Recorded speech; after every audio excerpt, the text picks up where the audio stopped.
সবাই বললাম, আল্লাহ গো, তুমি আমাদের এত কাছে, আমাদের এত কষ্ট কেন? তুমি আমাদের এত কাছে, আমাদের এত দুঃখ কেন?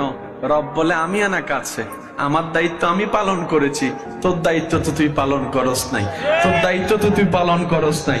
আমি তো কাছে নিজ দয়ায় তোর উপর করে আমি নিজে থেকে কাছে রইলাম, আমার রহমতকে কাছে করে দিলাম, কিন্তু তুই বান্দা তো আমার কাছে থাকলি না, আমার কাছে থাকলি না। তোকে যতবারই দেখেছি, সিনেমার কাছে দেখেছি, গানের কাছে দেখেছি, নেশার কাছে দেখেছি। আওয়াজ ছোট হয়ে যাচ্ছে, কিন্তু আওয়াজ দিতে হবে, আওয়াজ দিতে হবে।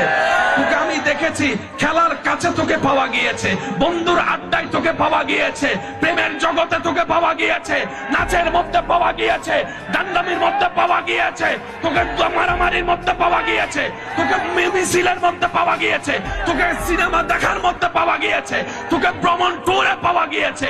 হাইয়া আলাস সালার সময় তোকে আমি দেখতে পাই নাই, হাইয়া আলাল ফালাহ দিয়ে ডাকার পর তোকে দেখতে পাই নাই, লা ইলাহা ইল্লাল্লাহ জিকিরের মধ্যে তোকে দেখতে পাই নাই।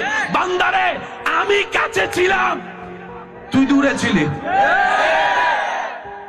এবার বলেন, ফেঁস লাগাইছে আল্লাহ, নবী, কোরআনে, ইসলামে? ফেঁস লাগাইছে কারা?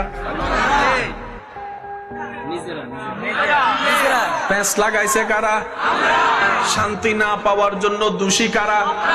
সুখ না পাওয়ার জন্য দোষী কারা? ইজ্জত না পাওয়ার ক্ষেত্রে দোষী কারা? আওয়াজটা দিয়ে বলেন, দোষ কাদের?